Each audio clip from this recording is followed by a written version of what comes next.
Council, the candidates, Mr. Alan Fetty and Mr. Ted Fairbanks. And again, welcome back. And I would remind everyone that this is being taped and it'll be replayed on Channel 9. We're going to start with the 2-minute introduction by each of the candidates and then go into some questions.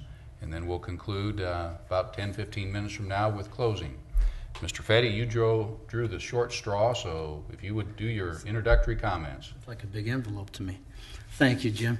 And thank you, everyone, for coming to tonight's forum. And for those that are watching on TV, I'm glad that you took the time out of your evening to participate with us as well. As Jim said, my name is Al Fetty. I moved to Beatrice in 1973. My wife and I got married in 1975 and have lived here since.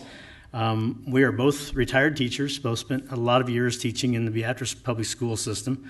I currently am working in retirement at the Ace Hardware store, and my wife works at Southeast Community College, helping to manage the bookstore. In the 39 years that I've lived here, 29 of those have been involved in city government in one form or another through planning and zoning, or 24 of the last 26 years I've actually served on the Beatrice City Council, 16 years in Ward 4, and the last 8 years I've held this seat in Ward 2.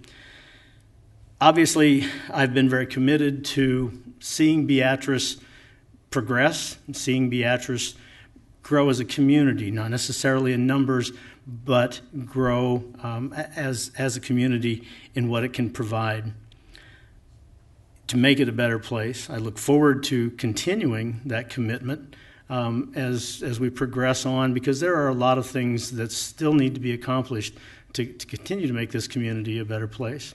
So I look forward to answering the questions this evening, and anytime anyone has a question, they certainly need to feel free to give me a call, because my phone number's in the paper, and as I've walked the word, I've given my phone number to everyone, so I'm totally open and available. Thank you. Thank you, Mr. Fetty. Mr. Fairbanks, your openings. Well, thank you, Jim. I appreciate that. I appreciate the people that showed up tonight and had questions, and I want to thank anybody at home that's watching. Educated voters are always a quality voter. So, as Jim said, my name's Ted Fairbanks. My wife and I, Julie, have lived here in Beatrice almost 30 years. We have 2 sons that we raised here. Tim, our oldest, and his wife, Abby. They live in Iowa City, Iowa, with our grandson, very charming young man. He's 11 months old. I have pictures if you would like that. Our youngest son, Lucas, and his wife, Julie, they live in Omaha. They recently married in August. Julie and I have been married for 33 years. We've called Beatrice home the majority of that time. I currently work for United Parcel Service. I'm a delivery driver for UPS. Previous to that, I worked for the Sheriff's Office here. That's what brought Julie and I back to southeast Nebraska. I worked for the Sheriff's Office in Cheyenne County and Sidney prior to that. But I, like a lot of people here, I've been involved in my community, my church, my different organizations, but I've served on planning and zoning. I've served 4 terms on the city council, but I do believe in term limits. So even if those are self-imposed, I was here for 2 terms. I decided not to run. I set off for 4 years, ran again, served 2 more terms. I've been off for the last 2 years, and I'm running again. I think that being off the council and coming back on gives you a certain amount of perspective that you don't have if you're on for a continued amount of time. So that's it. On with the questions, Jim. Ted, you get the first question, Mr. Right. Fairbanks. And I'm going to mix these up a little bit, so if you were here earlier, you may not hear the same questions. Okay. But we'll start with one you did. What's your number 1 priority program or project, and how are you going to pay for it? Well, I think the city's revenues that they currently have really take care of almost everything that they need, that the city needs. Project or priority, I think the priority is the community as a whole. We have the city has a comprehensive plan that we need to follow. We need to open that up, and we need to read it, and we need to set some priorities, 10 years, 15 years, 5 years, 6 months, and we need to revisit it. And we need to have some kind of a strategic plan and follow it, and to have some kind of a yardstick and to see how we're doing. I think there's always projects and certain things to pay for. If there's something specific, I'm the first guy to think outside the box and try to give you an idea of how we can pay for something. I mean, you just have to look around statewide, nationwide, see how other communities do it, and we can do the same thing. But as a whole, priorities, the city of Beatrice is my priority. Thank you, Mr. Fairbanks. Mr. Fetty, same question. What is your number one priority program or project, and how would you pay for it? Well, I know it's probably not going to sound real sexy, but I think one of the things that we have discovered over the last couple of years is that our budget isn't as beautiful as it has been in the past. Revenues were good 10 years ago, 12 years ago, and those revenue streams have really changed a lot in the last 10 years. And it's caused us to have to make some reductions in personnel and make some reductions in what we can do to support other organizations in the community.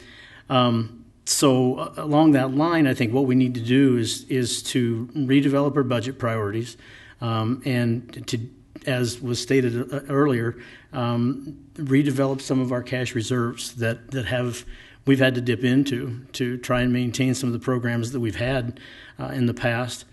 And to do that, I think we have to expand tax base. We need to try to avoid probably the tax that people dislike the most is property. I think we all know that. And we need to try to come up with some tax revenues and an expanded tax base that does not involve that source of revenue. Thank you, Mr. Fetty. And Mr. Fetty, we'll start with you. If elected, what do you believe to be your role or authority in the day-to-day operation of the city? I think that's a pretty simple one. Statutorily, we are a legislative body. We're not actually supposed to be involved directly in the day-to-day operations other than in an advisory role. We have a whole slate of administrators and people that operate our various departments. And I quite honestly think that it's what's the word? We're not really meddling, but I don't think we should get terribly involved in the day-to-day operations within those departments. We have people that run those. And if I have an issue, I will discuss that issue with the department head or the city administrator. And I think that's the city council's role. We are a legislative body. We're not an administrative body. Thank you. Thank you, Mr. Fetty. Mr. Fairbanks, same question. If elected, what do you believe to be your role or authority in the day-to-day operations of the city? Well, when I'm elected, I don't think I'll treat it any differently than any other time that I've served here. I believe that as a city councilman, you have one employee, the city manager. Everything that you do should go through the city manager. I don't contact department heads. I never have. I'm not that sidewalk superintendent. I don't go and I've never even taken a tour of the Board of Public Works building. My name's on the plaque because I was on the council when we built it, but I've never been through it. We are policy. You sat here, you are policy. You shouldn't have conversations with the department heads about their budget. That's not your job. You're paying the city manager $10,000 a month to do it. Let him do it. Thank you, Mr. Fairbanks. And we're going to go back to you, Mr. Fairbanks, for this next question. Do you feel something should be done to improve code enforcement, particularly regarding absentee property owners? Yes. And you look at things that other communities do. I know Nebraska City, when their code enforcement officer goes to write any ticket, they send a police officer with them. Just so the people know that it's important and that it is criminal. You look at in different states, they have different state laws, different communities. Some property owners from out of state are charged a higher property tax than in state. But we have a plan in place. Hire a quality city building inspector. Let's get one hired. We don't currently have one. I think it's a priority. Let's get one that the city manager can work with, that the city, that the council, he understands their policy and what their procedures are, and let's move forward. It's part of economic development to have your city look like it's growing and clean. Thank you, Mr. Fairbanks. Mr. Fetty, same question. Do you feel something should be done to improve code enforcement, particularly regarding absentee property owners? Actually, this is the question that you asked the first group that I was hoping you'd ask us, because it's the one thing that I really, the one department that you asked about and the questions before the group before, that I felt that we really needed to make some improvements within. And code enforcement building inspection is one of those. I think it is extremely important that we become a whole lot more aggressive with code enforcement. And I know people don't like to hear that, and property owners don't like to hear that. But as Ted just said, and I agree with him, if your city looks pretty trashy, people are going to have a poor opinion and image of it. And quite honestly, we have a lot of commercial properties. We have a lot. Walk around our city and look at some of our residential properties, and there are some that we need to become very aggressive on, and we haven't. And that is one area that I really think that we need to become very aggressive on and try to get this community cleaned up, both downtown and residentially. Thank you, Mr. Fetty. And we're going to come back to you, Mr. Fetty, on this next question. Would you address the appropriateness and/or safeguards for a council member to do business with the city of Beatrice? And have you done business with the city while you've been on the council? Well, I don't have a business and haven't had a business, so no on the last part. But I have had some people say that my employer shouldn't be able to do business with the city because I work there. And I think that's awfully extreme. We're not a large enough community to exclude people and contractors and or business people from doing business with the city. Lincoln a number of years ago came to that same conclusion, that they weren't large enough, which surprised me. But so no, I think we need to allow people to bid on projects that we do. If people have the expertise to do the work that we need to have done, we should be able to go to them. We have safeguards in place that allow us, particularly if we're bidding on projects, to ensure that nothing is being done improperly or illegally. And I think we've always done a very good job of that, even though many people won't believe you when you try to tell them that. I think we've done a pretty good job in the past. And in some cases, we have contractors that put equipment into buildings for us and then won't maintain them. So we have to go to the people that will do the work for us. Thank you, Mr. Fetty. Mr. Fairbanks, the same question. Would you address the appropriateness and/or safeguards for a council member to do business with the city, and have you done business with the city of Beatrice? I don't own a business. I work for United Parcel Service. It's a worldwide company. Short of delivering a package here, no, I don't do business with the city. But there is a big problem with that. I think that there's a perception problem. I think there's a real problem. I think people that sit on the council, I think that the mayor, if they have access to department heads, if they have access to budget information, if they have access to procedures that gives them a leg up, I don't think that's fair. Whether that's real or perceived, it causes a problem. If it inhibits anyone from bidding on a project because they don't feel that they're going to get a fair shake, that harms the citizens of Beatrice, that sets us back. We need to have written policy, which we don't, that outlines what can and can't be done. But if you serve on this board, if you're on the city council and you have more access to a department head, the mayor, the city administrator, city attorney, anyone that someone else that's bidding on that same project does, it's simply not fair, and you shouldn't be allowed to bid on it. Lincoln. Got to cut you off, Ted. Okay, that's fine. We're out of time. You've had 4 questions. Let's move into conclusion, your summary remarks, and Mr. Fairbanks, you're first.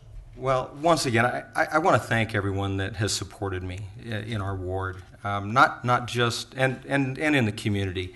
I ran again. I'm running again because I got asked to. I was asked repeatedly by not just the people that live where I live, but all over the community, and I appreciate their support. I was thrilled to death to be the top vote getter coming out of the primary. I hope that trend continues here in November. I just want to tell everybody that the information that they give me doesn't go unheeded. I'm going to try my very best, once elected, to put all that information and work very hard for not just the citizens that live in my ward, but for the whole community. So thank you again for your consideration. Thank you again for your vote. Thank you, Mr. Fairbanks. Mr. Fetty, your concluding remarks. Thanks, Jim. First of all, I want to thank the Chamber for once again sponsoring this forum. I've participated in a number of them over the years, and it's always refreshing to have the Chamber help with this. As I stated in my opening, I've really dedicated myself to serving the community for most of the last 29 years, and I've always prided myself in being one who helps people, returns calls, and does what I can to make life a little bit easier for the people who don't feel they can go to the city to get an answer. I've committed myself to the services that the city provides to our citizens, and our facility maintenance and our infrastructure. And God knows we have a lot of issues going on within our infrastructure systems, water, sewer. Even though Phil's incorrect, we really don't have any wooden sewers anymore. They've been replaced a number of years ago. But we do have a lot of sewers in our system that need to be taken care of.